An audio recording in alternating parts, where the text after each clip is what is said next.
ശബരിമലയിലേക്ക് എത്തിയാൽ ഭക്തജന തിരക്ക് നിയന്ത്രണ വിധേയമായിട്ടുണ്ട്. പമ്പ, എരുമേലി, ചെങ്ങന്നൂർ എന്നിവിടങ്ങളിലെ സ്പോട്ട് ബുക്കിംഗ് ദിവസമ്പോൾ തൽക്കാലത്തേക്ക് നിർത്തിയിരിക്കുകയാണ്. വിവിധ വകുപ്പ് മേധാവികളുടെ അവലോകന യോഗം ഇന്ന് ചേർന്നു. നിലവിലെ സ്ഥിതിഗതികൾ വിലയിരുത്തി. അർജുൻ കല്യാട് നമുക്കൊപ്പം ചേരുന്നു സന്നിധാനത്ത് നിന്ന്. Arjun Kalyad, good evening. സന്നിധാനം ഭക്തിസാന്ദ്രമായ ഒരു അന്തരീക്ഷത്തിലേക്ക്, തിരക്കുകളൊക്കെ നിയന്ത്രണ വിധേയമായ ഒരു അന്തരീക്ഷത്തിലേക്ക്, ശാന്തതയിലേക്ക് പൂർണ്ണമായും എത്തിക്കഴിഞ്ഞു. എങ്ങനെയുണ്ട് ഇന്നത്തെ കാഴ്ചകൾ? സുജ, തീർച്ചയായിട്ടും സന്നിധാനം പരിപൂർണമായും ശാന്തതയിലേക്ക് എത്തിക്കഴിഞ്ഞു. കഴിഞ്ഞ ദിവസം ഉണ്ടായിട്ടുള്ള തിരക്കുകളെല്ലാം വിവിധ വകുപ്പുകളുടെ ഏകോപനത്തിലോടുകൂടി പോലീസിന്റെ സംയോജിതമായിട്ടുള്ള ഇടപെടലിന്റെ ഭാഗമായി നിയന്ത്രണ വിധേയമാക്കാൻ വേണ്ടി കഴിഞ്ഞിട്ടുണ്ട്. ഇന്ന് വിവിധ വകുപ്പുകളുടെ മേധാവിമാർ സന്നിധാനത്ത് യോഗം ചേരുകയും സ്ഥിതിഗതികൾ അവലോകനം ചെയ്യുകയും തുടർന്ന് ഇത്തരത്തിൽ തിരക്കുകൾ ഉണ്ടായിക്കഴിഞ്ഞാൽ സ്വാഭാവികമായും എന്തൊക്കെ നടപടികളാണ് സ്വീകരിക്കേണ്ടത് എന്ന കാര്യത്തിൽ വിശദമായ രീതിയിൽ തീരുമാനമെടുക്കുകയും ചെയ്തിട്ടുണ്ട്.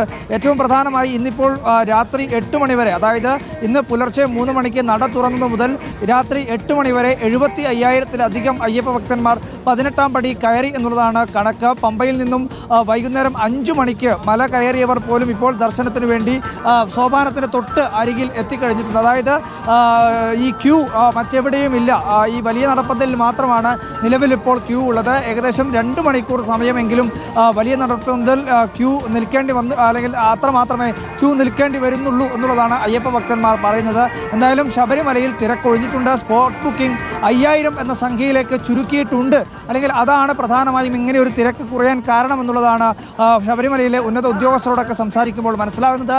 ഇനി ഏതെങ്കിലും തരത്തിൽ ഇത്തരത്തിൽ വലിയ രീതിയിൽ അയ്യപ്പ ഭക്തന്മാരുടെ ഒഴുക്ക് ശബരിമലയിലേക്ക് ഉണ്ടായാൽ ഏതൊക്കെ തരത്തിലായിരിക്കണം നിയന്ത്രണം എന്ന കാര്യത്തിൽ ഉൾപ്പെടെ കൃത്യമായ രീതിയിലൊരു പ്ലാനിങ് പോലീസിൻ്റെയും ദേവസ്വത്തിൻ്റെയും വിവിധ വകുപ്പുകളുടെ ഏകോപനത്തിൻ്റെ ഭാഗമായി ഇന്നിപ്പോൾ തീരുമാനിച്ചിട്ടുണ്ട്. നിലയ്ക്കലിൽ നിന്നും വാഹനങ്ങളെ നിയന്ത്രിച്ച് മാത്രം പമ്പയിലേക്ക് കടത്തിക്കൂടാ. പമ്പ എന്ന് പറയുന്നത് അയ്യപ്പ ഭക്തന്മാർക്ക് വന്ന് കാത്തു നിൽക്കാനുള്ള ഒരിടമല്ല എന്നുള്ളത് കൃത്യമായ രീതിയിൽ തന്നെ രാവിലെ നമ്മളോട് സംസാരിച്ചിട്ടുള്ള ശ്രീജിത്ത് ADGP ശ്രീജിത്ത് IPS തന്നെ വ്യക്തമാക്കിയിട്ടുണ്ട്. അതുകൊണ്ട് തന്നെ നിലയ്ക്കലിൽ കൃത്യമായ രീതിയിലുള്ള സംവിധാനങ്ങൾ ഒരുക്കുക എന്നുള്ളതായിരിക്കും പ്രധാനമായും ഇനിയിപ്പോൾ തുടർന്ന് അങ്ങോട്ടുള്ള ദിവസങ്ങളിൽ പോലീസ് ചെയ്യാൻ വേണ്ടി പോകുന്ന കാര്യം. സുജിയ, അർജുൻ കല്യാടാണ് സന്നിധാനത്തു നിന്നുള്ള ഏറ്റവും പുതിയ വിവരങ്ങൾ പങ്കുവച്ചത്.